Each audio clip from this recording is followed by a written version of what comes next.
Alright, here we go. Part 3 of the great D-18 comparison. Thanks to everybody for watching little videos and sticking with me on this. So here we go.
So what I did on it this time is I went ahead and scalloped the tone bars, and I didn't do a very aggressive scalloping, and I never do. I almost never do a very aggressive scalloping, because to me, if you're going to have a deep scallop like that, you can go buy a D-18V, or you can go buy a Golden Era, or any guitar that's already scalloped fairly deep. When I do my scalloping, all I try to do is bring out a little more of the warmth of the guitar. I don't want to make it like something that already exists. Okay, let's put it that way.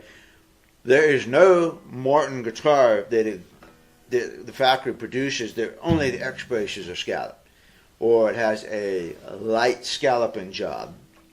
They have non-scalloped, and then they have scalloped, and that scallop is, it's a pretty deep scallop. Well, it's not a deep scallop. It is a standard Martin scallop. And so what I try to do in my 70s overhauls is not get that far, but open the guitar up a little bit more. So it's still got the punch, but it's got a little bit more warmth than the non-scallop. It's a balancing act again. Okay?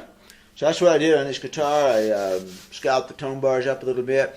And it's, I tell every customer that I do this to, it takes anywhere from 2 to 6 to 8 months. I mean, let's just call it a year for that guitar to really fully open up.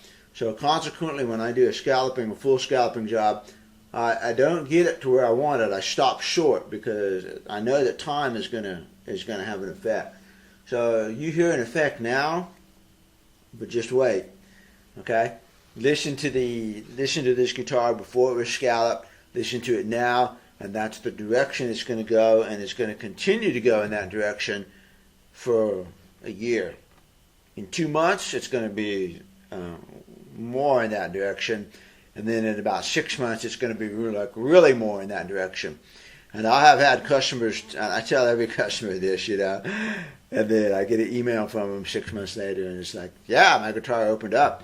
And sometimes they tell me that it opened up in the middle of a jam session, and they were playing, and someone else looked at them and said, wow, Now, I wasn't there. I don't make these things up. That's just what they report back to me. When the scalloping job opens up, it opens up.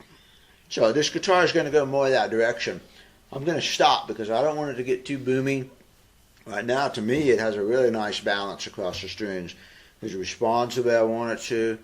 I'm really, really pleased with the right hand work. I'm not working hard on this guitar. I'm doing this, and it's just putting that sound out.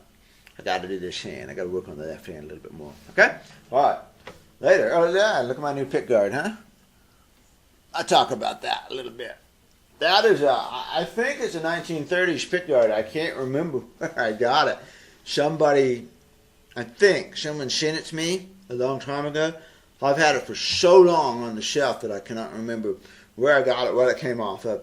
But I saw it sitting there, and I tried it out on the hole out here, and it was a perfect fit. So I stuck it on here because I thought it looked pretty cool on my shelf. And it had a little bit of a curl to it. Well, actually, it was this way of a curl. So, I never used it on a customer's guitar. Plus, it's got the little wear mark on the finish. And who'd want to pay $50 for a pick guard that might come off and, it isn't perfect. But on this guitar, I like it a lot. And I'm laughing because, truthfully, I think it's a 30s pick guard. If it is, it's probably worth more than the guitar. But here it is. It's on my guitar. So, I like it.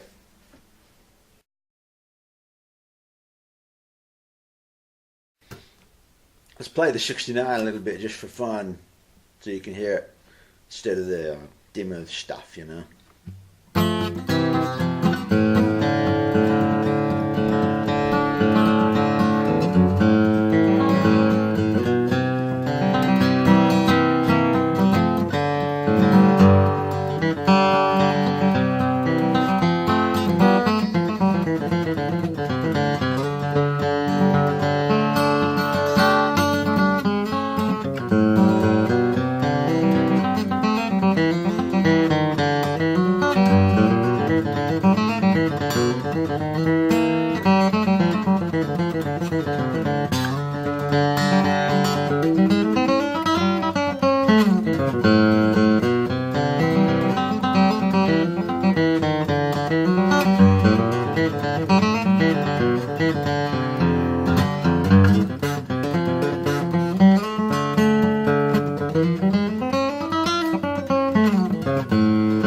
I got to get new frets on both of these guitars. Well, let's play a little bit on the 72.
that's a harder song, you know. That's a song I don't really practice a lot.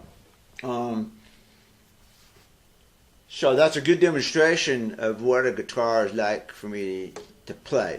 So on a tune that I've played a million times, you know, 9-Pound Hammer or Keep on the Sunny Side or something like that, you know, I can play any guitar on that. That's no big deal. But on a tune like that, Tarnation, which is I stole from David Greer, it's a tune I don't play a lot.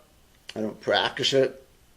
So what you're seeing is whether or not me and the guitar are going to get along here. If I play that on a guitar that I'm more used to, like one of my Prues or even the Mozilla D-18, I can get away with so much more because the guitar fits me just a little bit better. This guitar doesn't quite fit me, but you did notice I kind of grinned just a little bit when I hit some of these notes because the response I was getting out of the right hand was really nice. I mean, you know, I like the right hand response, and the guitar against my body is just booming. I mean, this thing is just shaking like a live animal. It's getting to be really responsive. Just got to take care of the fretting hand, and we're going to be in business with this one. I like the neck a lot, and you know, the shape of the neck. Just got to do the fret thing, and then it's going to be a pretty good D-18.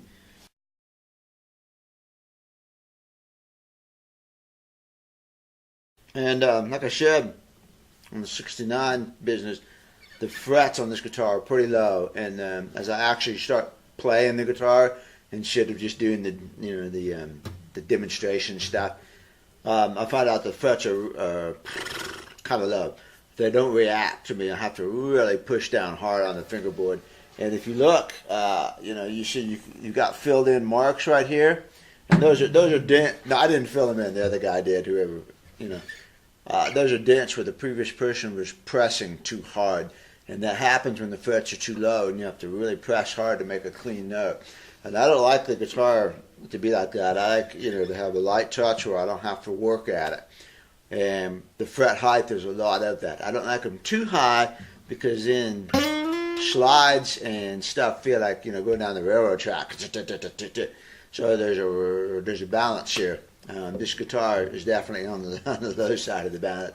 So when I miss notes that come out 30, it's because, like I said, my finger feels that fingerboard and stops pressing because that's what I'm used to. That's my instinctive reaction, is when I just feel that fingerboard, I stop pressing. And that's why I don't like the frets to be too high, because then I press too hard trying to feel for that feel that I'm used to. So that's a matter of tuning the guitar to me a little bit, you know. A lot of times I advocate you adapting to the guitar, but in the case of an instinctive playing, there's got to be a compromise. You know, the guitar has to work for me, I have to work a little bit for the guitar, etc. Anyway, the frets are a little bit too low on this guitar, and it's really I'm starting to notice it as I actually play the guitar. So